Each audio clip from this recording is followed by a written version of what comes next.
Já vou avisar os irmãos que hoje vai ser um pouco mais difícil, hein? Porque hoje a gente vai correr por vários textos. Provavelmente a gente não vai conseguir falar sobre tudo sobre o segundo período, que é o que a gente vai ver hoje, né?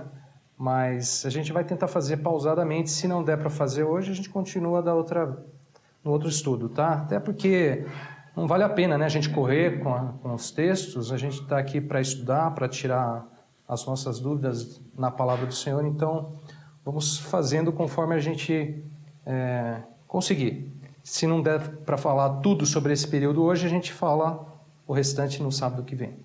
Então vamos lá, Mateus 24, verso 14 ao verso 31. E será pregado este evangelho do reino por todo o mundo para testemunha a todas as nações. Então virá o fim.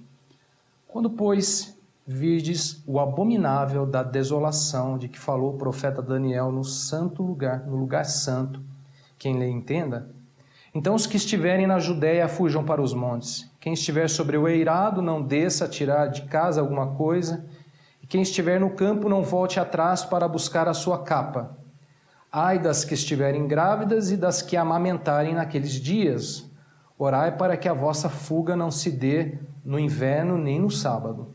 Porque nesse tempo haverá grande tribulação, como desde o princípio do mundo até agora não tem havido e nem haverá jamais. Não tivessem aqueles dias sido abreviados, ninguém seria salvo. Mas, por causa dos escolhidos, tais dias serão abreviados. Então, se alguém vos disser, eis aqui o Cristo ou ei-lo ali, não acrediteis, porque surgirão falsos cristos e falsos profetas, operando grandes sinais e prodígios para enganar, se possível, os próprios eleitos. Vede que vô-lo tenho predito. Portanto, se vos disserem, eis que ele está no deserto, não saiais, ou ei-lo no interior da casa, não acrediteis. Porque assim como o relâmpago sai do oriente e se mostra até no ocidente, assim há de ser a vinda do Filho do Homem. Onde estiver o cadáver, aí se ajuntarão os abutres. Logo em seguida, a tribulação daqueles dias, o sol escurecerá, a lua não dará a sua claridade, as estrelas cairão do firmamento e os poderes do céu serão abalados. Então aparecerá no céu o sinal do Filho do Homem. Todos os povos da terra se lamentarão e verão o Filho do Homem vindo sobre as nuvens do céu com poder e muita glória. E ele enviará os seus anjos com grande clangor de trombeta, os quais reunirão os seus escolhidos dos quatro ventos, de uma a outra extremidade dos céus. Vamos orar mais uma vez? Senhor, nós agradecemos pela porção da palavra do Senhor. Pedimos ao Pai espírito de sabedoria e revelação, que o Senhor mesmo venha interpretá-la a nós. Ajuda-nos a entender essa porção tão importante que fala sobre esse tempo do fim, Senhor, dos acontecimentos do fim. Dá-nos, ó Pai, realmente a unção do Senhor para ministrar a palavra do Senhor nessa noite com a ousadia do Senhor e com o poder do Senhor. Fala além de nós, venha ministrar sobre nós nesse tempo. Mesmo nesse texto aqui, Pai, que venhamos encontrar alimento, venhamos encontrar consolo, venhamos encontrar despertamento, venhamos encontrar algo da parte do Senhor. Nós pedimos isso, Pai, para o louvor e para o engrandecer do Teu nome. Em nome de Jesus. Amém. Bom, revisando rapidamente, né? Semana passada eu disse aos irmãos que provavelmente a maneira mais simples, né, de a gente estudar os fatos escatológicos é separando 4 períodos, né, que juntos dão um panorama em ordem cronológica dos fatos, dos acontecimentos do fim. Quais são esses períodos? A gente viu isso semana passada. O primeiro é o princípio das dores, né, que nós vimos semana passada. O segundo período é o que a gente pode chamar de o fim, né, isso a gente vai ver hoje. O terceiro período, que a gente pode chamar de 1000 anos até o grande trono branco. E o quarto período, que é o novo céu e a nova terra. Dentro desses 4 períodos, a gente vê todos os acontecimentos escatológicos. Então, a maneira mais fácil é você separar os períodos e tentar avaliar os acontecimentos dentro de cada período, tá? Bom, pois bem, a gente já estudou, né, o primeiro período, onde a gente tem aí o princípio das dores, os sinais da vinda do Senhor. Então eu pergunto aos irmãos, Mateus demonstra que esse período terá um fim, esse princípio das dores. Quando é que esse período, segundo Mateus, o princípio das dores vai terminar? Vocês se lembram? Há um acontecimento, há um sinal que demonstra o fim desse período, o princípio das dores. Vocês estão lembrados? Exatamente. Segundo Mateus, né, o princípio das dores vai se finalizar quando o evangelho do reino for pregado por todas as nações. Ele diz aí no verso 14, que nós lemos, será pregado este evangelho do reino por todo o mundo para testemunho a todas as nações. Então virá o fim. Veja só, o período, o princípio das dores, ele tem um fim, né? E ele inicia um outro período que nós podemos chamar de o fim, tá? Que Mateus coloca aqui, então virá o fim. Deixa eu arrumar aqui, que não sei o que aconteceu, abaixou a luz do negócio aqui. Aí, pronto. Então virá o fim. Hoje nós vamos ver então esse segundo período, mas antes de começar, né, vale sempre algumas recomendações quando a gente estuda esses assuntos de escatologia. Bom, irmãos, nesse segundo período, aqui o fim, é que nós encontramos as grandes divergências e os diferentes postulados, né, nos estudos escatológicos. Aí quando a gente há vários estudiosos e cada um tem uma direção, tem um postulado, principalmente em relação à grande tribulação e o arrebatamento da igreja. Então o que acontece, irmãos? Já que nesse período nós temos as grandes divergências, né, e os diferentes postulados, eu hoje vou seguir aquilo que para mim é o mais coerente e eu vou procurar mostrar isso para os irmãos, tá? O que eu tenho estudado, o que eu tenho entendido como o mais coerente, vou tentar passar isso para os irmãos. Mas se os irmãos aqui já têm uma outra posição, já pensam um pouco diferente em um outro assunto, eu vou colocar alguns fatos cronológicos, primeiro vem esse, depois esse. Se os irmãos pensam diferente em algum ponto, tudo bem, não fica sem problema nenhum, tá? O mais importante não é nem a ordem dos fatos, é os fatos, né? São os fatos, né? Uma vez você entendendo os fatos, para mim, já estou satisfeito, tá? O que a gente não precisa é entrar em discussões, tá? Porque aí não agrega nada, não constrói nada, não vai edificar ninguém. Então, os irmãos aqui têm liberdade, tá? A gente fala sobre um assunto que é difícil, né? E há diferenças, né? Um pensa um pouco diferente, outro pensa um pouquinho diferente. O que a gente não precisa é entrar em discussões. Evidentemente, a gente vai ter aqui oportunidade para tirar dúvida, mas aí eu peço para os irmãos, né, tentar buscar tirar as dúvidas sem provocar discussões. Tudo bem, irmãos? Tá? A gente precisa começar dessa maneira até para a gente seguir bem. Outra questão. O estudo, né, principalmente desse período aqui, o segundo período, ele é muito difícil, não é fácil. Vocês vão ver que a gente vai ter que correr para vários textos. Mateus tem algumas informações, Paulo tem outras, João tem outras, o Apocalipse tem outras. A gente tem que correr assim. É um assunto temático, a gente está falando de um tema bíblico, né? E a gente precisa correr para vários textos para poder buscar informações. Então é difícil. Sendo difícil, o que eu vou pedir para os irmãos? Vai precisar dos irmãos atenção. Os irmãos vão ter que procurar ter bastante atenção hoje. É difícil, bastante difícil, vocês vão ver.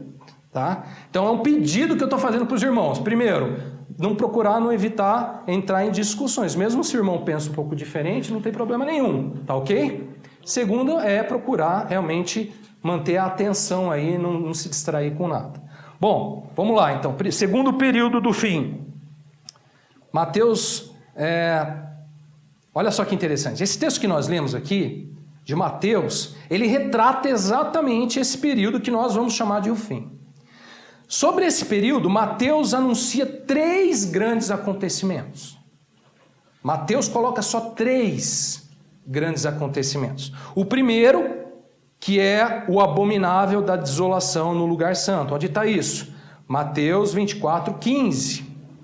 Ele diz assim, Quando, pois, virdes o abominável da desolação de que falou o profeta Daniel no lugar santo, quem lê entenda.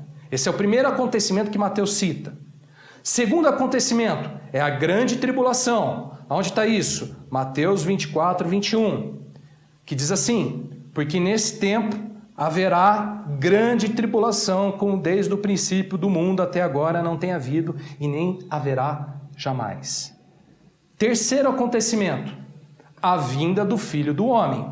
Mateus 24, verso 27 e 30, diz assim: porque assim como o relâmpago sai do Oriente e se mostra até no Ocidente, assim há de ser a vinda do Filho do Homem. Verso 30, então aparecerá no céu o sinal do Filho do Homem, todos os povos da terra se lamentarão e verão o Filho do Homem vindo sobre as nuvens do céu com poder e muita glória. Bom, na ótica de Mateus aqui, nesse trecho que é relatado, esse período do fim, ele resume esse período em 3 acontecimentos: a desolação do abominável, a grande tribulação e a vinda do Filho do Homem. Nós vamos falar aqui já em instantes sobre esses acontecimentos, mas precisamos entender o seguinte: Mateus coloca 3 acontecimentos, mas dentro desse período, na verdade, tem mais do que 3 acontecimentos. São mais do que 3 os acontecimentos dentro desse período chamado fim. Como a intenção é passar para os irmãos um panorama cronológico dos fatos, então a gente não vai se limitar ao texto de Mateus. A gente não vai simplesmente manter só o nosso foco dentro do texto de Mateus. Nós vamos voltar em Mateus, nesse texto que nós lemos, mas a gente vai seguir, então, tentar procurar seguir uma ordem cronológica dos fatos, ok? Mateus coloca 3 acontecimentos, mas na verdade há pelo menos 5 grandes acontecimentos, que é o que nós vamos procurar ver nesses estudos. Bom, então a pergunta é: qual é o primeiro grande evento desse período? Vocês estão me acompanhando, né, irmãos? Eu disse que vai ser difícil. Segundo Mateus. Segundo Mateus. Mas, irmãos, colocando em ordem cronológica, o primeiro grande evento desse período, fim, é o que a Bíblia chama de a apostasia. Vamos ver isso. Paulo diz assim, em 2 Tessalonicenses, capítulo 2, verso 1 a 3. Segunda carta aos Tessalonicenses, capítulo 2, verso 1 ao verso 3. Quando os irmãos tiverem uma dúvida, por favor, tá? Tenham liberdade. Se eu não souber, eu vou falar, tá? Como eu falei para vocês sábado passado, eu não sou um especialista nessa matéria, Bíblia, né? Eu tenho procurado desenvolver ainda.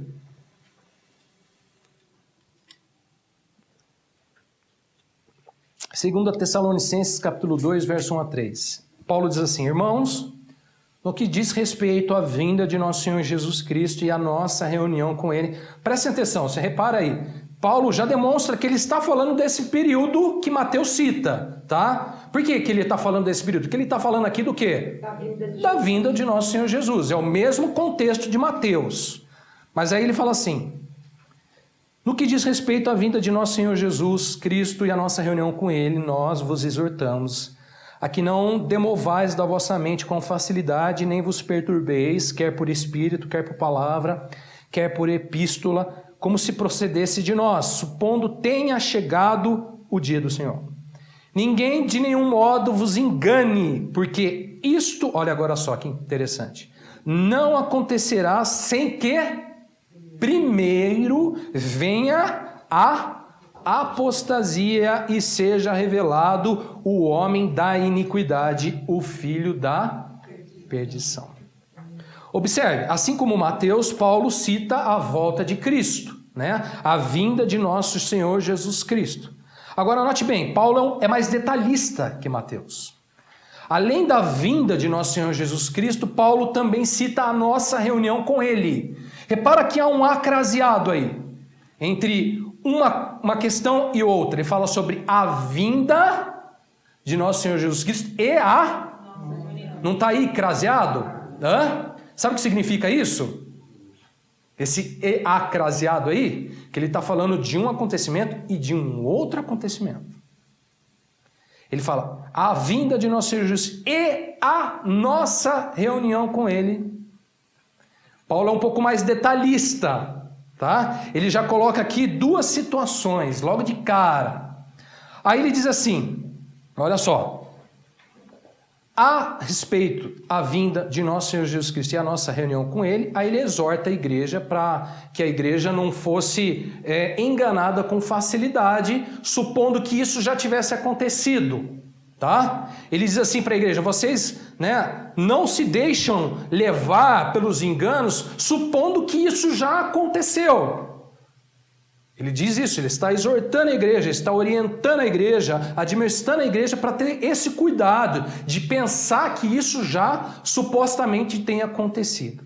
Bom, nesse momento nós precisamos perceber aqui o seguinte, segundo o apóstolo Paulo, antes da volta de nosso Senhor Jesus Cristo, primeiro vem aquilo que chamamos de apostasia. E também a revelação do Filho da perdição. Vamos ler novamente esse texto. Irmãos, no que diz respeito à vinda de nosso Senhor Jesus Cristo e a nossa reunião com Ele, nós vos exortamos. Aí ele exorta a igreja. Agora corre lá para o versículo 3. Ninguém de nenhum modo vos engane, porque isso não acontecerá sem que primeiro venha a apostasia. E seja revelado o homem da iniquidade, o filho da perdição. Bom, irmãos, nós podemos considerar então o primeiro acontecimento desse período do fim, a apostasia. O que é a apostasia? Alguém sabe? É um acontecimento, é um evento, dentro desse período chamado o fim. Deixar a fé. Deixar a fé. Exatamente, está ligado a isso. Paulo mesmo diz isso e nos ensina sobre isso. Quer ver? Abra lá em 1 Timóteo. Está vendo? A gente tem que correr para os textos, senão a gente não entende, né? 1 Timóteo 4, verso 1 a 3. Esse texto nos fala o que é apostasia, ou o que será apostasia.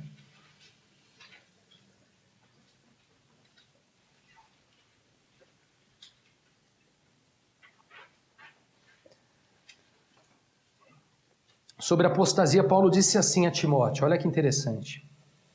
Ora, o Espírito afirma expressamente. Aqui já é interessante uma coisa. Paulo está falando a respeito de algo que não vem da cabeça dele, que não vem do intelecto dele, que não vem dos estudos dele. Vem de algo que o Espírito é quem afirma e expressa, naquele tempo. Ora, o Espírito afirma expressamente. Daí ele fala, olha só, nos últimos tempos. Irmãos, de que tempo nós estamos falando? Do fim. Exatamente. Nos últimos tempos. Você pode chamar esse período também de os últimos tempos, tá? Aí você pode chamar do jeito que você quiser. Pode chamar de o fim, de os últimos tempos. É bíblico as duas vezes, as duas expressões. Aí ele diz assim, nos últimos tempos, alguns, olha só, apostatarão da fé. O que isso significa? Deixarão a fé. Veja só o que ele fala aí em seguir. Alguns apostatarão da fé por obedecerem a espíritos enganadores e a ensinos de demônios, pela hipocrisia dos que falam mentiras e que têm cauterizado a própria consciência, que proíbem o casamento, exigem a abstinência de alimentos que Deus criou para serem recebidos, com ações de graças pelos fiéis e por quantos conhecem plenamente a verdade. Irmãos, o que é então a apostasia? A apostasia é um evento, um acontecimento que ocorrerá nos últimos tempos, no tempo do fim, onde alguns, talvez esse alguns aqui possa ser expressado até por muitos, apostatarão da fé. O que isso significa? Abandonarão a fé cristã, a fé genuína no Evangelho. Para quê, irmãos? Para seguirem espírito enganadores, para seguirem mentiras e hipocrisias. É o que Paulo está falando. O que vai acontecer então nesse primeiro evento, irmãos? Depois que o evangelho for pregado a todas as nações, haverá um abandono da fé. E isso é um evento coletivo, porque ele cita a apostasia. Irmãos, sobre a apostasia, eu quero chamar a atenção dos irmãos no seguinte ponto. Qual que é a diferença desse evento aqui, apostasia, que a gente está chamando de evento, para os enganos citados pelo Senhor no tempo dos princípios das dores? Você lembra disso? Que o Senhor falou que no princípio das dores haveriam muitos falsos profetas, muitos até vindo no nome do Senhor, outros até vindo dizendo que eram o Senhor. Qual é a diferença entre essas duas questões dos tempos, dos dois tempos? É uma sequência de fatos. Já estavam seguindo espíritos enganadores, na realidade. Sim, mas então, aí, qual que é a diferença entre um momento e o outro momento? É isso que eu quero, é isso que eu estou perguntando. Na minha cabeça, um momento só. Já estavam seguindo outras coisas. Sim, mas é que ele cita aqui, Paulo cita a apostasia, tá? Essa apostasia é de fato um sinal, um evento, um acontecimento que estará acontecendo nos últimos tempos. Em um dado momento. Qual que é a diferença? Estou tentando chamar a atenção entre um período e o outro, porque Jesus cita também, né, os enganos, ele até exorta os discípulos, né, para não serem enganados e tudo mais. Qual que é a diferença? Na verdade, por que eu estou fazendo isso? Engano, você vê desde a época de Jesus. Os falsos profetas, isso na verdade vem desde lá, né? Até antes. Agora, qual que é a diferença para esse momento aqui, chamado a apostasia? Oi? O evangelho já foi pregado, sim, porque é o último, né, que a gente viu lá do período principal. Irmãos, olha só. A diferença é que no princípio das dores, no período onde são os sinais da vinda do Senhor, muitos seriam enganados, mas não necessariamente estariam abandonando a fé. Isso. O livre-arbítrio escolheu falar assim, é o meu caminho, eu vou seguir o outro Isso, caminho. muitos estariam enganados até provavelmente por não conhecerem a fé, a verdade. Paulo, quando fala aqui a Timóteo, ele faz questão de falar sobre os que conhecem plenamente a verdade. Então, qual que é a diferença, irmãos? A diferença é que, nesse período do fim, a apostasia demonstra um abandono coletivo da fé cristã, da fé verdadeira. Entendeu? No princípio das dores, haverá muitos enganadores, haverá muitos falsos profetas, haverá muitos e muitos seguirão esses homens. Mas ele não demonstra, não é a evidência desse período, um abandono da fé. Nesse período do fim, a evidência aqui é o abandono da fé. No início das dores, os sinais. São sinais, os enganos, né? Os enganos acontecem e eles vão seguindo, vão dando sequência. Na verdade, eles vão estar ainda assim, sendo enganados, crendo ainda que aqueles que vão estar enganando estão no nome do Senhor. Sim, nesse caso, aqui é diferença. Exatamente. Ali não necessariamente todo mundo conhece plenamente a palavra do Senhor, porque tanto é que na cronologia vem depois da pregação do Evangelho todas as nações. Isso. O que Paulo está chamando a atenção aqui é exatamente para esse retrocesso que o leva a abandonar. Estão abandonando não por não conhecerem a verdade, ou não estão sendo enganados não por conhecerem a verdade, estão abandonando para seguirem espíritos enganadores. É um abandono Consciente, voluntário. Se apostatar daquilo que você não conhece. Exatamente. Né? Mas é interessante a gente destacar os dois momentos e fazer uma comparação. Engano, você vê nos dois períodos. Falsos profetas, né? Essas coisas há nos dois períodos, mas nesse período haverá um retrocesso, um abandono da verdade. De muitos. E isso a Bíblia considera como um evento à parte. Vocês estão entendendo? Haverá um abandono coletivo da fé cristã, irmãos. E aqui vale um comentário, né? Muitos hoje acreditam que estamos perto de um grande avivamento. Muitos acreditam que hoje nós estamos perto de um grande avivamento. Bom, o que a Bíblia nos demonstra é que se estamos nos aproximando do fim, na verdade nós estamos próximos de um momento que é o contrário de um grande avivamento. Irmãos, estamos perto, na verdade, do oposto do que é um avivamento.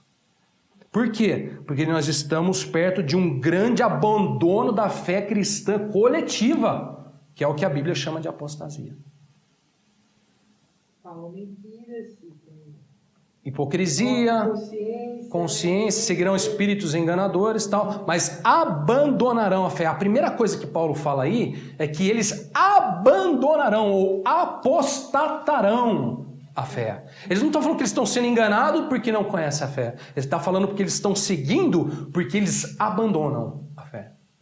E aqui em Tessalonicenses, no versículo 4, ele coloca o seguinte: o qual se opõe e se levanta contra tudo que chama Deus ou objeto de culto, a ponto de se assentar-se no santuário de Deus, tentando como se fosse o próprio Deus. Isso aí a gente já vai falar daqui a pouquinho, que fala aí sobre o filho da iniquidade, que haverá exatamente a influência desse indivíduo aí, nesse episódio aqui chamado apostasia.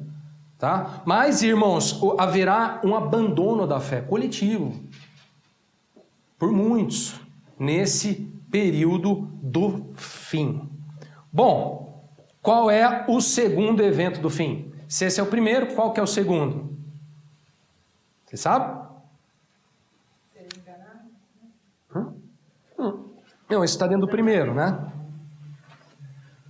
Irmãos, o segundo evento do fim, depois da apostasia, ou junto, né? Porque vai acontecer tudo meio junto, assim, mas a gente está só colocando, de certa forma, em ordem cronológica, para vocês entenderem os eventos, as coisas que vão estar acontecendo.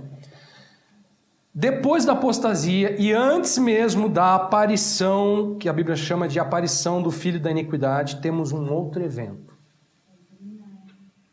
Que é a aparição, é a mesma coisa que a aparição do filho da iniquidade. Que evento é esse?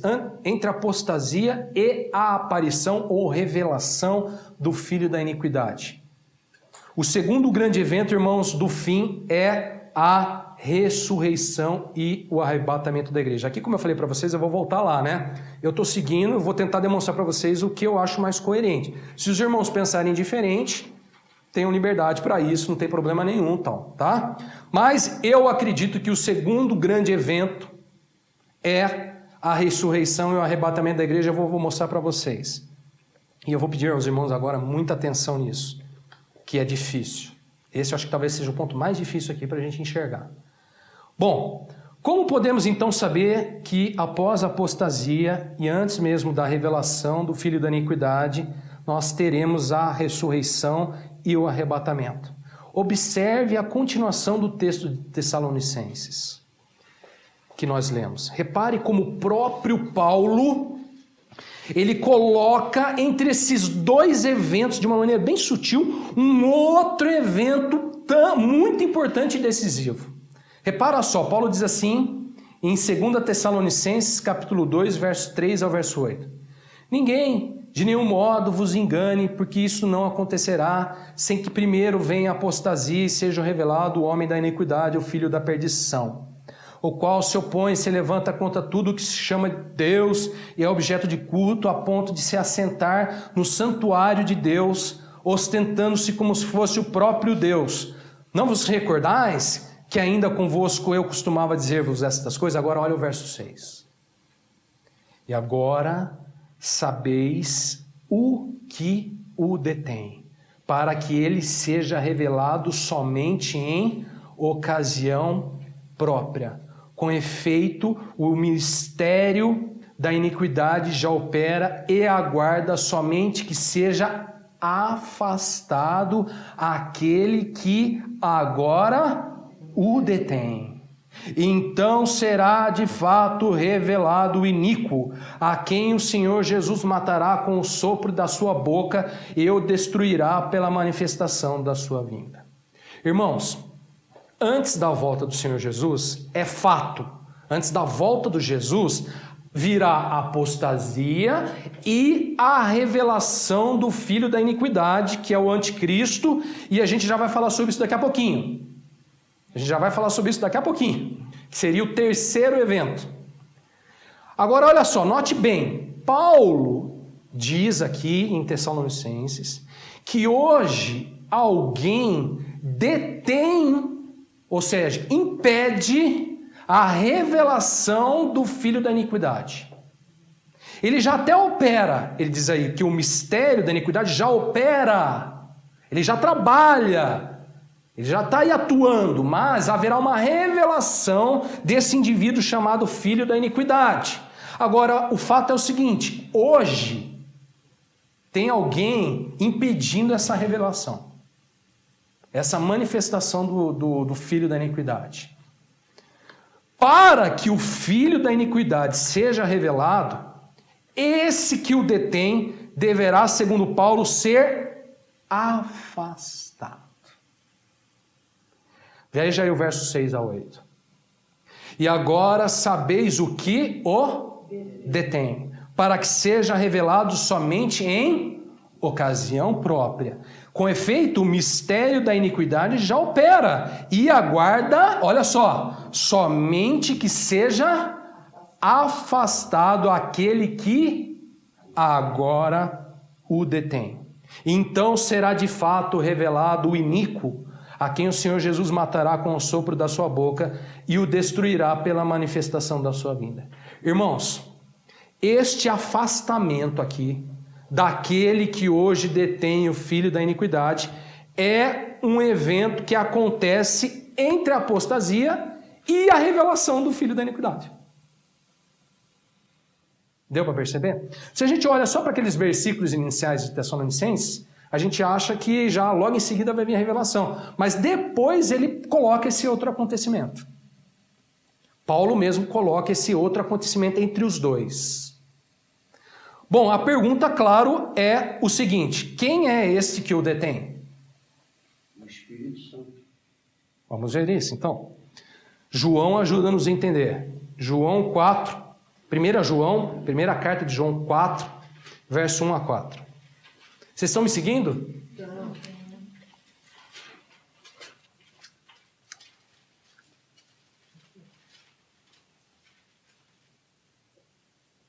1 João 4, verso 1 a 4.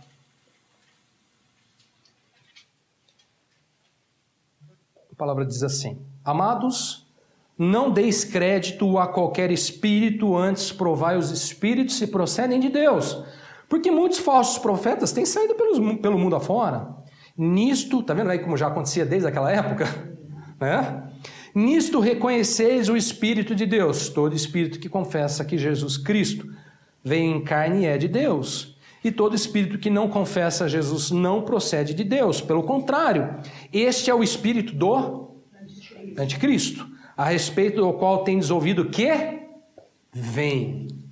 É o espírito do anticristo que já está operando. Olha, o texto de Paulo faz um paralelo com o texto de João, porque os dois falam sobre o mistério da iniquidade, ou o espírito do anticristo já atuando, já operando. Ele diz aí que o espírito do anticristo, né, já opera, mas aí ele coloca assim: a respeito do qual tendes ouvido que vem. Quem é esse que vem? É a revelação do filho da iniquidade, é a revelação do anticristo. O espírito dele já opera? Já opera. Por quê? Porque há falsos profetas pelo mundo afora, tá aí, ele diz aí. Ele exorta aí os irmãos a terem cuidado com isso. Então ele já opera, mas haverá o anticristo que vem. Agora, irmãos, olha só. Ele diz assim, no verso 3: Todo espírito que não confessa Jesus Cristo não procede de Deus, pelo contrário. Este é o espírito do anticristo, a respeito do qual tendes ouvido que vem, e presentemente já está no mundo. Olha lá, ele já está no mundo hoje, presentemente. Mas aí olha o verso 4. Filhinhos, vós sois de Deus e tendes vencido os falsos profetas. Por quê? Maior, pega essa expressão aí, é aquele que está em vós do que aquele que está no mundo. Esse texto é o texto-chave para a gente entender quem é que o detém. Bom, vamos entender. Observe. Segundo João, hoje o espírito do anticristo já opera no mundo. Tem alguma dúvida sobre isso? Não. Segundo João, segundo Paulo, segundo Mateus, isso já opera hoje, o espírito do anticristo. No verso 1, ele diz, não devemos dar crédito a qualquer espírito. Devemos provar os espíritos se procedem de Deus, porque muitos falsos profetas têm saído pelo mundo afora. Então ele completa, verso 2 e 3. Não reconheceis o Espírito de Deus? Todo espírito que confessa que Jesus Cristo veio em carne é de Deus. E todo espírito que não confessa Jesus não procede de Deus. Pelo contrário, esse é o espírito do anticristo, a respeito do qual tendes ouvido que vem e presentemente já está no mundo. Ok. A questão para nós nesse momento é saber quem afinal detém a revelação do filho da iniquidade, como diz Paulo, certo? A resposta para essa pergunta está no verso 4. Quem que detém, irmãos? Ele diz assim, filhinho, vós sois de Deus e esse tende vencido os falsos profetas. O que significa, irmãos? É Cristo em nós. Sim, mas o que significa em relação a esse espírito que já hoje está no mundo operando, o espírito do anticristo? Assim, é uma barreira para que o anticristo não venha, não esteja... Esse tendes vencido os falsos profetas é tendes vencido o espírito do anticristo, irmãos. Entendeu? Aí ele continua, olha só. Porque maior é aquele que está em vós do que aquele que está no mundo. Bom, quem afinal é aquele que hoje detém a revelação do Filho da Iniquidade? Quem é que tem vencido os falsos profetas, o espírito do anticristo que já está operando no mundo hoje? João disse, vós que sois de Deus, tende vencido os falsos profetas, ou o espírito do anticristo. E aí ele completa, porque é maior aquele que está em vós do que aquele que está no mundo. Irmãos, aquele que detém a revelação do Filho da Iniquidade é aquele que é maior do que ele. Tem um maior nessa história. Que hoje está onde? Nos que são de Deus. Vós que sois de Deus, porque maior é o que está em vós do que aquele que está no mundo. Irmãos, aquele que detém a revelação do anticristo não é um anjo, não é um arcanjo e nem mesmo a igreja. Não é. Por quê? Este que hoje detém a revelação do anticristo é o Espírito de Deus que está na igreja. É diferente você falar, é a igreja. Porque não é a igreja. É o maior que está na igreja. Tá, irmãos?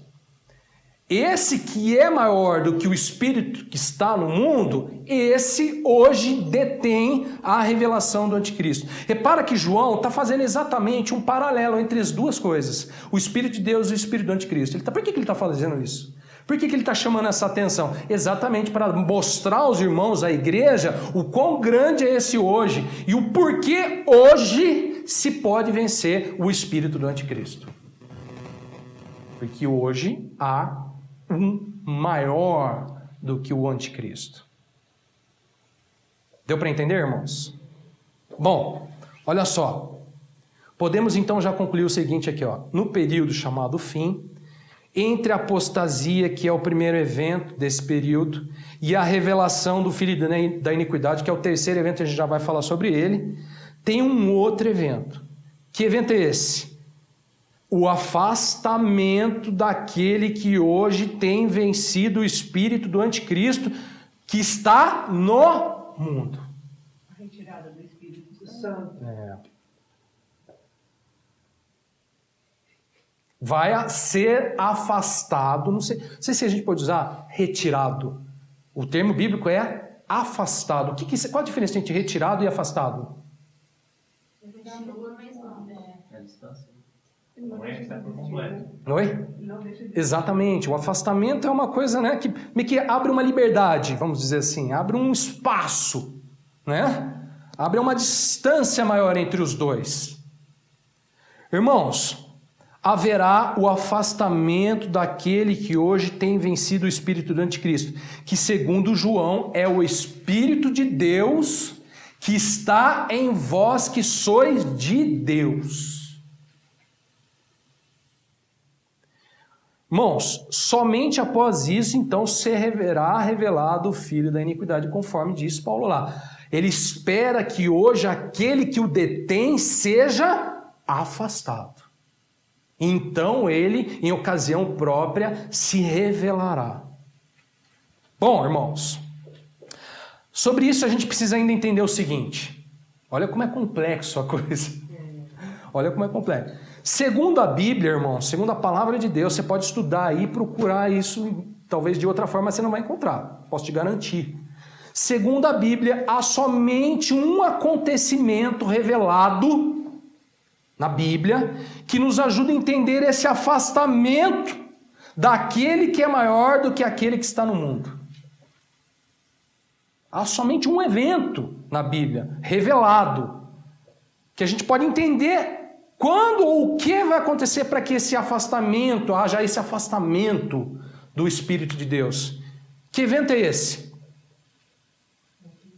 A Bíblia chama de a ressurreição e o arrebatamento da igreja. Uma reflexão simples, veja como é simples. Pense comigo. Irmãos, se este que é maior do que o espírito do anticristo, conforme João, está em vós que sois de Deus, certo? Onde que ele está? Em vós que sois de Deus. Isto é, naqueles que hoje, né, são o corpo de Cristo, né, a igreja de Cristo, os filhos do Senhor hoje, os nascidos no Senhor, os nascidos de novo, né, a gente pode chamar de muitas coisas. Se o Espírito de Deus está nestes, hoje, e ele será afastado, para que esse maior seja afastado, quem será afastado juntamente?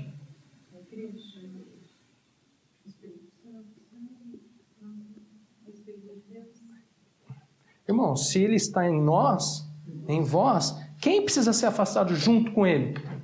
Ou você acha que ele vai te deixar aí, nessa história? Tchau, Deus abençoe, fique com Deus.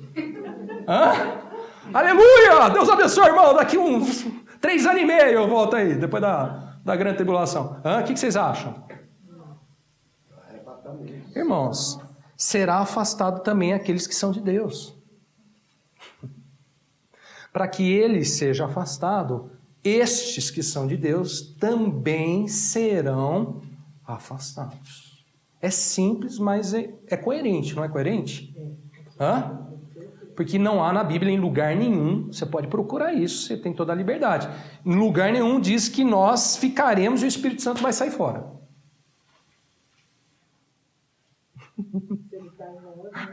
Não tem lugar nenhum. Se você encontrar isso, tá aí um desafio, mas é difícil, porque você não vai encontrar. Irmãos, esse afastamento daqueles que são de Deus é o que a Bíblia chama de a ressurreição e o arrebatamento da igreja.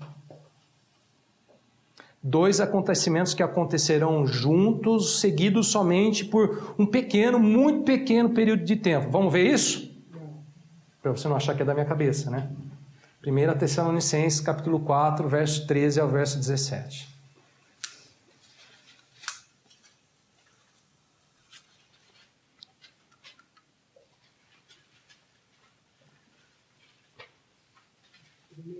Primeiro agora.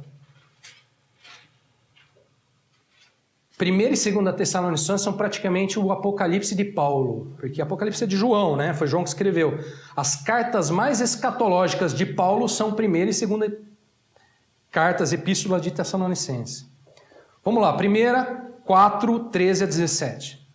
Não queremos, pois, irmãos, que sejais ignorantes com respeito aos que dormem, para não vos entristeceres como os demais que não têm esperança. Pois se cremos que Jesus morreu e ressuscitou, assim também Deus, mediante Jesus, trará em sua companhia os que dormem. Veja só, irmãos, o que é a ressurreição? É o Senhor trazendo, para a sua companhia os que dormem. Tá? Ele trará para si os que dormem. E ele continua: ora, ainda vos declaramos por palavra do Senhor isto, nós, os vivos, os que ficarmos até a vinda do Senhor, de modo algum precederemos os que dormem. Porquanto o Senhor mesmo, dado a sua palavra de ordem, ouvida a voz do arcanjo e ressoada a trombeta de Deus, descerá dos céus, e os mortos em Cristo ressuscitarão primeiro, depois nós, os vivos, os que ficarmos, seremos arrebatados, olha aí, juntamente com eles, entre as nuvens, para o encontro do Senhor nos ares. E assim estaremos para sempre com o Senhor. Irmãos, estão lembrados que eu disse a vocês que Paulo cita a vinda de nosso Senhor Jesus e a nossa reunião com Ele? Lembra? Paulo coloca, Eu até falei para vocês que tem um A com crase lá, lembra disso? A vinda de nosso Senhor Jesus Cristo e a nossa reunião com Ele. Isso está lá em 2 Tessalonicenses, capítulo 2, verso 1. Irmãos, no que diz respeito à vinda de nosso Senhor Jesus Cristo e a nossa reunião com Ele, nós vos exortamos. E ele continua. Irmãos, a vinda de nosso Senhor Jesus Cristo é um evento único, um evento à parte, que nós vamos falar por último nesse estudo, se der ainda hoje, se não sábado que vem. Seria o último evento desse período do fim. A vinda de nosso Senhor Jesus Cristo. Aquilo que a Bíblia chama de o dia da lamentação, porque todos os povos verão e lamentarão, tal, e a gente vai falar sobre isso no final. Já esta nossa reunião com Ele trata exatamente dessa ressurreição e desse arrebatamento. São duas coisas diferentes. Que, em outras palavras, irmãos, a gente pode chamar de o encontro com o Senhor nos ares. A nossa reunião com Ele, irmãos, não é aqui. É nos ares. Se você é de Deus, irmãos, se você está em Cristo e Cristo está em vós, vivo ou morto, seu encontro com o Senhor não será aqui. Será nos ares. Paulo deixa isso claro.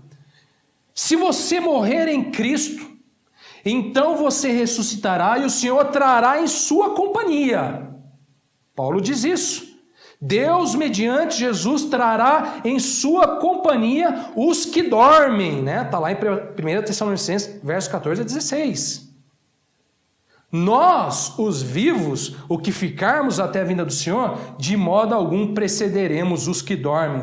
Os mortos em Cristo ressuscitarão primeiro. Irmãos, se você está em Cristo e você vier a falecer, você não vai encontrar com o Senhor aqui. O Senhor trará em sua companhia. Você será ressuscitado e você encontrará com o Senhor não aqui. Se você estiver vivo e o Senhor, chegar esse momento aqui do encontro com o Senhor, o que vai acontecer? Haverá então o arrebatamento. Paulo diz aí, no capítulo 4, verso 17... Depois nós, os vivos, os que ficarmos, seremos arrebatados juntamente com eles. Com eles quem? Os mortos. Entre nuvens, irmãos, para o encontro do Senhor nos ares. E assim está com Ele para sempre. Irmãos, tem a vinda do Senhor, que a gente já vai falar daqui a pouco, que aí é quando Ele vem mesmo e bota o pé aqui no Monte das Oliveiras. E tem a nossa reunião com Ele nos ares. São duas coisas diferentes. Dois momentos diferentes. Por quê, irmãos? Porque você não vai encontrar com Jesus aqui. Você vai ser arrebatado, se você estiver em Cristo. Estamos falando aqui dos que estão em Cristo. Vós que sois de Deus, João falou. Né? Vós que tendes vencido o espírito do anticristo, os falsos profetas. Porque maior aquele que está em vós do que aquele que está no mundo. Vós que sois de Deus, se encontrarão com o Senhor nos ares.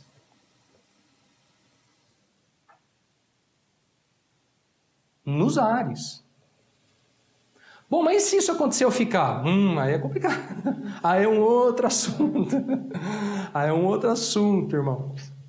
Bom, irmãos, sobre esse evento glorioso aqui, o arrebatamento e a ressurreição, vale a pena a gente ler dois textos muito importantes que nos dão informações muito importantes, muito valiosas para isso.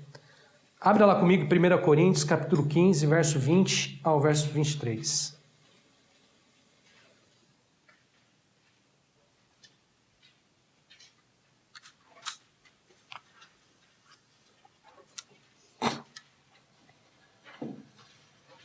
Para quem ainda não viu, não conhece, não sabe, olha só que interessante sobre a ressurreição, sobre o arrebatamento.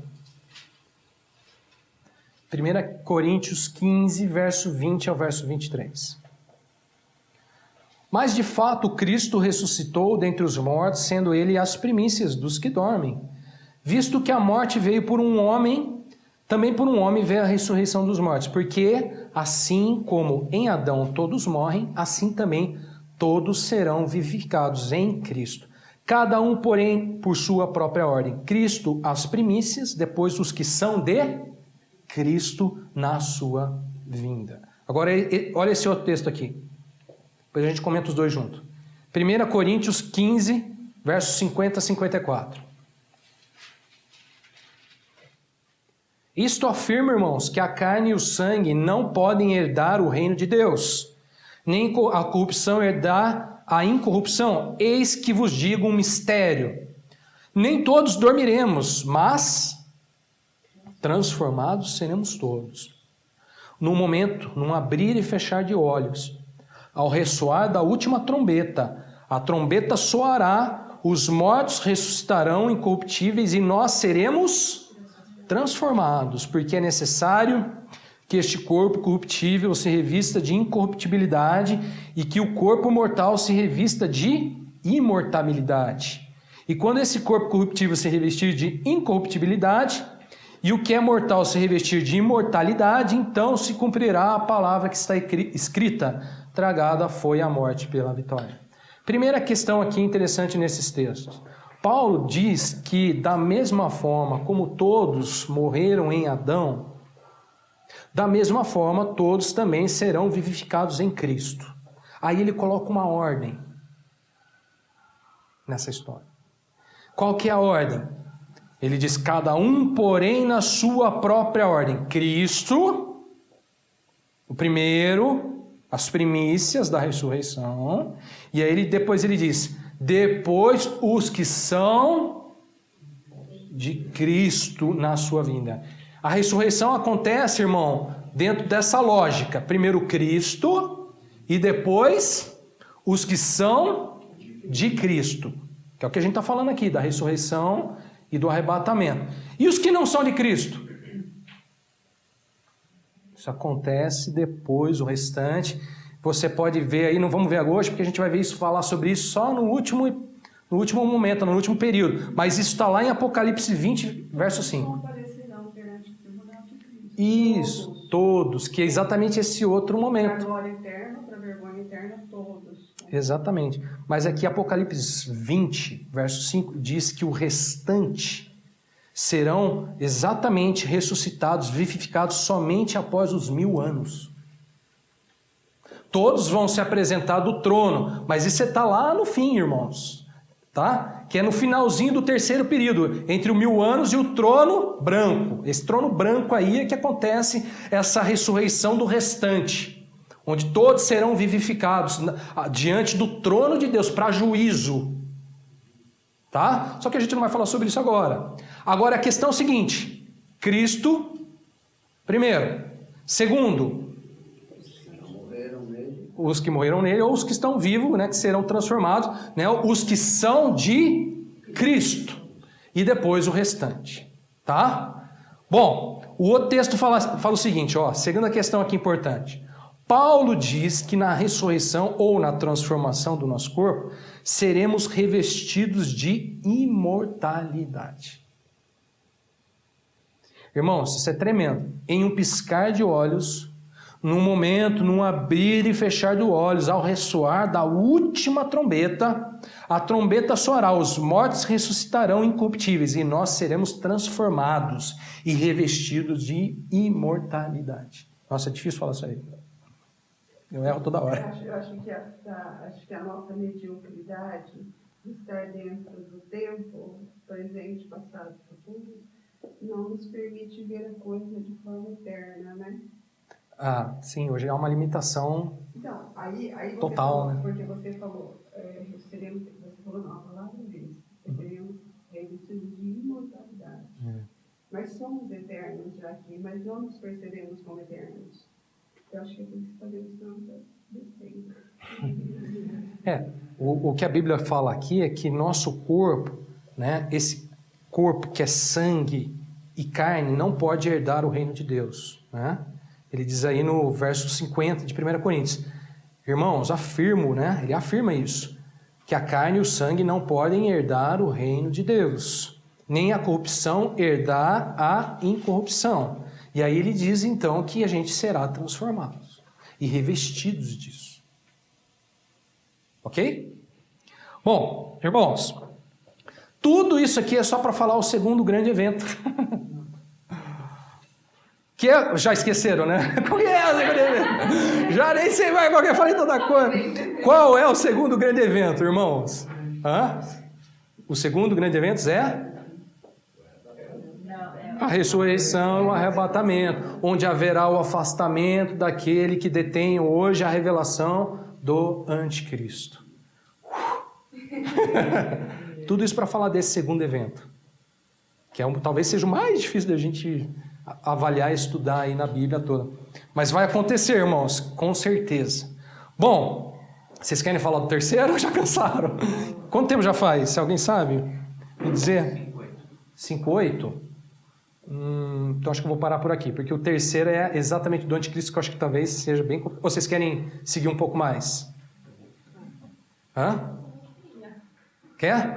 Então tá, vamos falar sobre a revelação do anticristo, depois a gente para por aqui.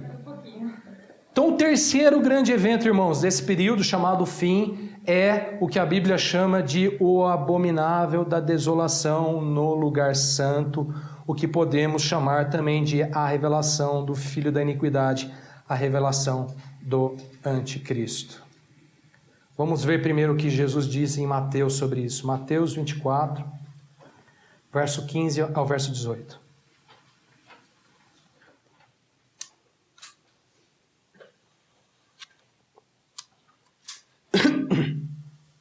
Mateus 24, verso 15 ao verso 18. Quando, pois, virdes o abominável da desolação de que falou o profeta Daniel no lugar santo, quem lê entenda. Então os que estiverem na Judéia fujam para os montes, quem estiver sobre o eirado não desça tirar de casa alguma coisa. Quem estiver no campo não volte atrás para buscar a sua capa. 3 questões importantes aqui nesse texto. Primeira questão, Jesus fala sobre preste atenção, o abominável da desolação. Observe, aí um artigo masculino definido no singular, certo? O que significa? É alguém. Tá, irmãos? Vocês achavam que lá na escola a aula de português servia para nada, né? Mas serve alguma coisa, irmão. Tá? O Senhor está falando de o abominável da desolação. Isso significa que Jesus está falando de um indivíduo, né? Que aos olhos dele é abominável e trará desolação. Sabe o que significa abominável? Abominável, segundo o dicionário, é detestável, que provoca repulsa, execrável, que não se pode suportar, insuportável. Aos olhos de Deus, esse indivíduo é insuportável, é abominável, é detestável, provoca repulsa no Senhor, tá? Você sabe o que significa desolação? Não? Segundo o dicionário, desolação é destruição de um local, ruína, devastação. Esse indivíduo, irmãos, olha só, ele é detestável, ele é insuportável, abominável aos olhos do Senhor. E ele trará destruição, ruína, desolação. Então, irmãos, essa é a primeira questão aí. Tá? Segunda questão nesse texto, Jesus fala sobre este indivíduo sendo profetizado pelo profeta Daniel. O que Jesus falou? Jesus disse: quando virdes o abominável da desolação de que falou o profeta Daniel. Ou seja, irmãos, desde Daniel este abominável já havia sido anunciado. Tá? E a gente já vai ver o texto de Daniel daqui a pouquinho. Terceira questão aqui, e essa questão aí é muito importante, que muita gente não presta atenção nisso. Olha só, ele é abominável, ele será detestável, ele trará desolação, ele é um indivíduo, Daniel profetizou, e aí tem uma terceira coisa aí em Mateus, uma terceira questão aí. Ele diz aí, Jesus fala sobre o indivíduo surgindo, aparecendo, sendo localizado aonde? No lugar santo. Onde esse indivíduo surgirá, irmãos, se revelará, irmãos? No lugar santo, chamado o lugar santo. Bom, vamos lá para Daniel ver o que significa isso aí. Não tenho mais tempo para gravar aqui. Acabou?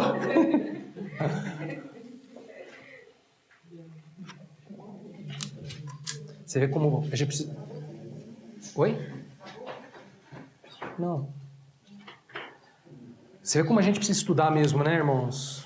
Como Bíblia, a gente tem que estudar a Bíblia, né?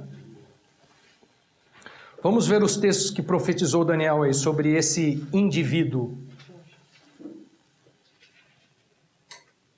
Daniel 11, verso 21, depois o verso 28 ao 31.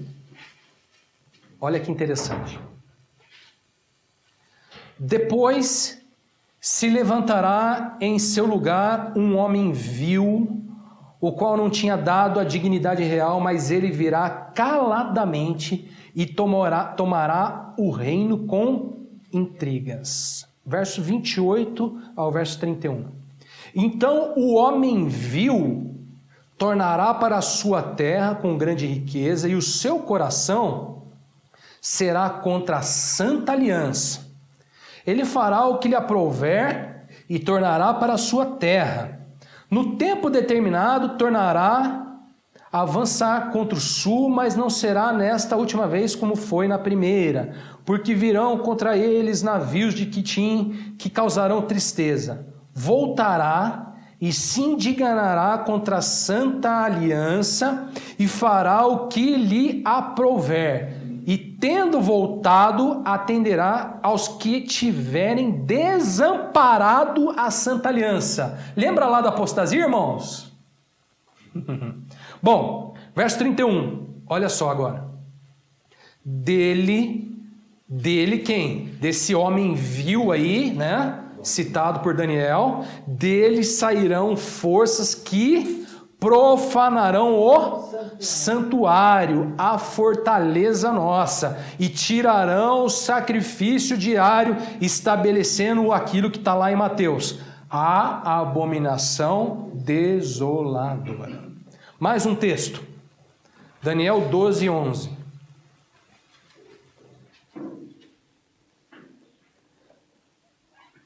Depois do tempo em que o sacrifício diário for tirado e posta a abominação desoladora, haverá ainda 1290 dias.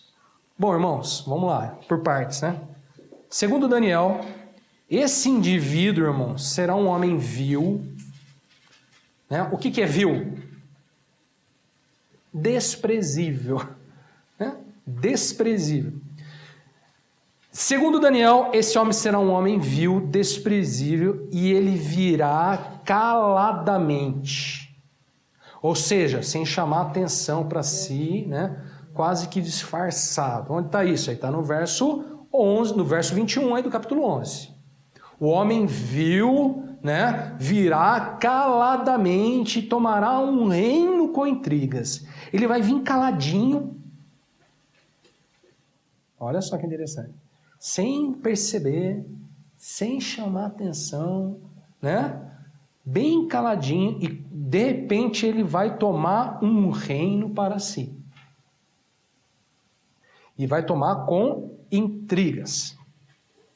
E aí Daniel fala mais sobre esse homem. Verso 28. Seu coração, olha só, será contra a Santa Aliança.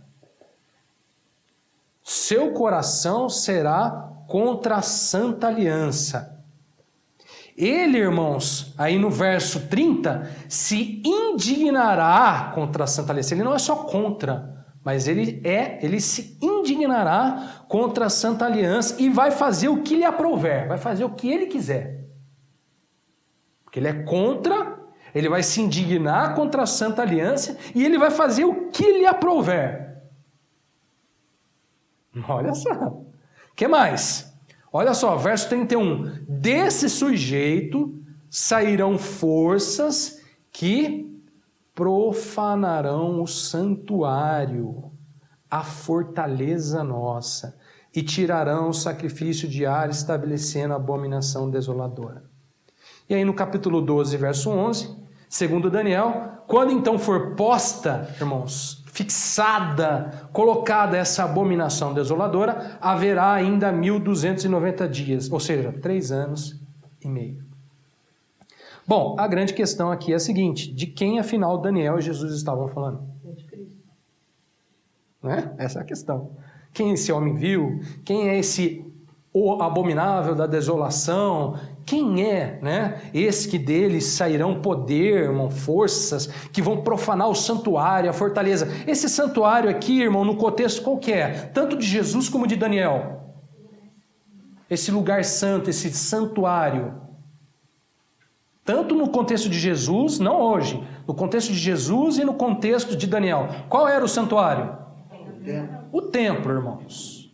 Aonde haviam os sacrifícios diários que ele cita aí? No templo. Certo? Esse santuário, então, era o templo, que esse indivíduo vai profanar. Segundo Daniel, segundo Jesus.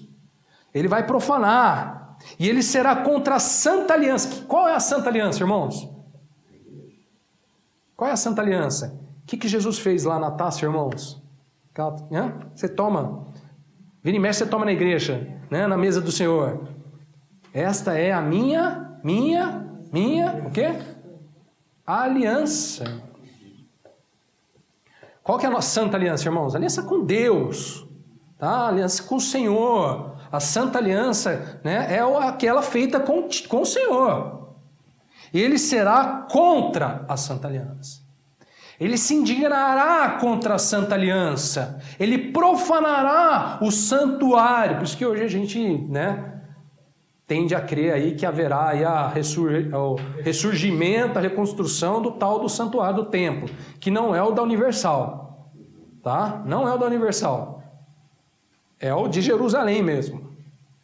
Bom, irmãos, quem é este homem vil, abominável, desolador, que profanará o santo lugar, o santuário? Paulo é quem responde mais claramente estas perguntas. Já vimos esse texto e nós vamos ver de novo por completo agora. Vamos lá. 2 Tessalonicenses, volta lá. Capítulo 2, verso 1 a 10. E você vai chegar à conclusão, tá? Calma que as dúvidas vão sair.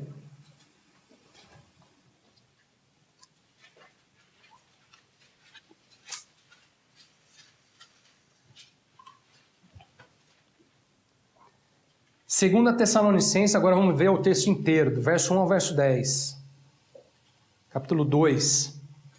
Irmãos, no que diz respeito à vinda de nosso Senhor Jesus Cristo e a nossa reunião com Ele, nós vos exortamos a que não vos demovais da vossa mente com facilidade, nem vos perturbeis, quer por espírito, quer por palavra, quer por epístola, como se procedesse de nós, supondo, tendo chegado o dia do Senhor. Ninguém, de nenhum modo, vos engane, porque isto não acontecerá sem que primeiro venha a apostasia. E aí, olha lá, seja revelado o homem da iniquidade, o filho da perdição. Nós estamos falando de um homem novamente, né? Como falou Jesus, como falou Daniel. Aqui Paulo chama de o homem da iniquidade e o filho da perdição. Verso 4. O qual se opõe e se levanta contra tudo que se chama Deus ou é objeto de culto, a ponto, irmãos, olha aí, de se assentar-se aonde? Aonde, irmãos? No santuário de Deus, ostentando como se fosse o próprio Deus. Não vos recordais de que ainda convosco eu costumava dizer-vos estas coisas? E agora sabeis o que o detém, para que ele seja revelado somente em ocasião própria. Com efeito, irmãos, o mistério da iniquidade já opera e aguarda somente que seja afastado aquele que agora o detém. Então, verso 8. Será de fato revelado o iníquo, a quem o Senhor Jesus matará com o sopro da sua boca e o destruirá pela manifestação de sua vinda. Ora, irmãos, olha só. Olha essa expressão, aparecimento do iníquo é segundo a eficácia de Satanás, com todo o poder e sinais e prodígios da mentira, e com todo engano da injustiça aos que perecem, porque não acolheram o amor da verdade para serem salvos. Veja só que interessante, irmãos. Daniel diz sobre o surgimento de um homem vil desprevisível. Paulo fala sobre o surgimento, a revelação do homem da iniquidade, o filho da perdição, o iníquo. Daniel diz que o coração desse homem será contra a santa aliança, que ele se indignará contra a santa aliança e fará o que lhe aprouver. Paulo fala que esse indivíduo se opõe e se levanta contra tudo que se chama de Deus ou é objeto de culto. Daniel diz que dele sairão forças que profanarão o santuário, estabelecendo abominação desoladora. Paulo fala que o filho da perdição se assentará no santuário de Deus, ostentando-se como se fosse o próprio Deus, e o que seu aparecimento é segundo a eficácia de Satanás, com todo o poder e sinais e prodígios da mentira e todo o engano da injustiça. Será que estamos falando do mesmo indivíduo? Evidentemente que sim, irmãos. Evidentemente que sim. João chamou esse indivíduo de o anticristo. Você não vê em nenhum desses textos esse termo, né? João falou. Como nós lemos já. 1 João 2,18. Se quiser, deixa que eu leia, que a gente já leu. Filhinhos, já é a última hora, e como ouvistes que vem o anticristo, também agora muitos anticristos têm surgido, porque pelo que conhecemos que é a última hora. Irmãos, quem é a desolação ou o desolação abominável? Abominável desolação no lugar santo. Quem é, irmãos? O filho da perdição, o iníquo, o anticristo, que vai se revelar com poder, né? Ostentando-se como se fosse o próprio Deus. Ele se assentará no santuário, ele vai aparecer a princípio caladinho, mas ele vai tomar um reino para si. Tudo isso está na Bíblia.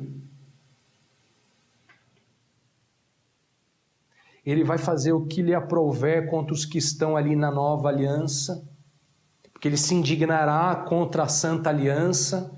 Ele é contra a santa aliança. Tudo isso a gente vê nesses textos. Irmãos, Jesus no Apocalipse diz que esse indivíduo também se chamará de a besta. Vocês querem ver isso? Ou deixa para outro dia? Deixa para outro dia? É? Muita informação?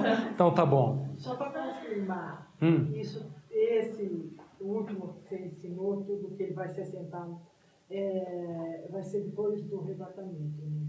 Nós já não vamos estar. Porque hoje tem algo que detém ele, né? Alguém que o detém, né? Como a gente já viu. Quem é o que o detém hoje? Espírito de Deus. O Espírito de Deus. Ele já até está aí, né? O Espírito dele está aí atuando, né? Os falsos profetas, as mentiras, os enganos, já está aí atuando, mas haverá revelação desse filho da iniquidade. Que vai ser aqui, esse iníquo, mas para que ele seja revelado, aqui é a revelação dele, exatamente. Ele vai se revelar assim, com o poder, né, da mentira, se ostentando, se assentando no santuário, vai se indignar contra a Santa Aliança, ele trará desolação, ele será abominável aos olhos do Senhor e tal. Ele só vai se revelar dessa maneira depois que for afastado aquele que hoje o detém. Quem é o que o detém? Maior é o que está em vós do que aquele que está no mundo. Mas para mim tem uma pequena contradição. Posso? Pode. Diz aqui que ele vai se levantar contra tudo o que é santo. Se já foi retirado, se nós já fomos retirados em nome de Jesus, e já estamos com o Pai, vai ter ainda, restou alguma coisa? Sim, a Bíblia fala de os remanescentes, que a gente vai falar isso mais lá para frente. Haverá os remanescentes. Haverá, nesse tempo... Dentro deste contexto que estamos estudando hoje, ele aparece mais é que vai ser daqui. Não, eu entendi muito bem a sua, e para mim já foi, eu já pensei nisso também. Mas o que acontece, que eu não citei isso hoje, haverá nesse tempo, depois da revelação dele, alguns que terão consciência, vão ficar aí, não vão ser arrebatados ou transformados nessa primeira ressurreição, mas vão estar aí e ter consciência da Santa Aliança, do Senhor e tudo mais. Virão as boas testemunhas. Isso, exatamente. Né? Aí, só que aí vão ter que pagar com a vida, porque não vão permitir que seja colocada neles a marca da besta para comer ou vender, como diz Apocalipse. Eu ia ler isso agora, mas depois a gente lê. Tá? Então haverá, nesse período pós-arrebatamento, o quê? Os chamados remanescentes, que vão ter que pagar com a vida. Tá? Vão pagar de certa forma com a vida, porque ele será contra esses. Tá? E aí inclui um monte de gente, viu? Até os judeus nessa história toda aí, porque isso depois a gente vai ver. Ele vai se assentar no lugar como se fosse Deus no templo. Eu ia falar sobre isso. Está tudo preparado para a reconstrução do templo de Jerusalém. Só não se constrói por causa do conflito evidente. E haverá um monte de coisa, vocês vão ver. Ele será um líder que vai compor, para fazer uma composição política para poder reerguer o templo para se assentar como se fosse Deus. Mas mais até do que essa questão política, o surgimento, eu ler o texto agora, mas a gente vai ver isso depois. Vale a pena a gente ver depois com mais calma. O surgimento dele é junto com o que a Bíblia chama de o falso profeta. Se não bastasse, né, o anticristo, a gente tem ainda um outro indivíduo chamado falso profeta, que, segundo a Bíblia, vai ter poder também até de trazer fogo do céu. Esse indivíduo vai fazer uma imagem desse cara, desse indivíduo, vai transmitir essa imagem aí, fôlego, olha só, e as pessoas adorarão a besta. Qual que é o papel desse indivíduo? Fazer com que as pessoas adorem a besta, ou o anticristo. Esse anticristo vai ser morto, ele vai ressurgir, vai ser curado, está tudo na Bíblia isso, depois a gente vê, tá? Acontece tudo isso aí, nessa revelação do anticristo aí e tal. Só que o que acontece? Muita gente vai olhar e falar assim, eu não vou adorar esse cara. Entendeu? Então muita gente vai ter consciência e vai falar, não, ele não é Deus, eu não vou adorar esse cara. Mesmo depois do arrebatamento, muita gente vai ficar por aí tendo consciência e não vai querer adorar esse cara. Aí vai vir tudo na mente deles, né? O que eles ouviam. Alguns vão ter consciência do que já viram, do que escutaram, e outros vão ter consciência de que não vão querer adorá-lo, simplesmente. Só que ele vai forçar essa adoração, vai forçar essa... porque ele vai se ostentar, você viu ali falando? Sentar no santuário, ostentando-se como se fosse o próprio Deus. Por isso é abominável aos olhos do Senhor, né? E trará desolação, porque será contra a Santa Aliança. Em Apocalipse, né, só para tirar a sua dúvida, a gente vê exatamente um trecho mostrando aqueles remanescentes dentro desse período da grande tribulação, da revelação do anticristo, que pagarão com a vida, mas serão também trazidos à presença do Senhor. É que a sequência dos fatos, como foi colocado, é bom. Então aqui, mas agora eu entendi. Entendeu? Tá bom. Amém, irmãos? Amém. Então vamos lá, vamos orar, né? Agradecer a Deus.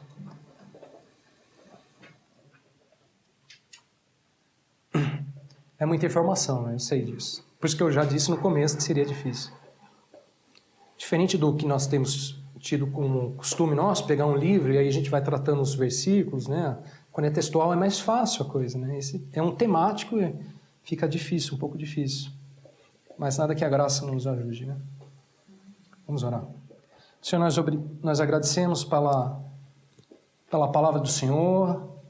Te agradecemos por esse tempo, podemos estar aqui meditando, tirando reflexões, tirando dúvidas sobre a Tua palavra, sobre esses acontecimentos que acontecerão segundo a Tua palavra, segundo a Tua voz, segundo o Teu querer, Senhor.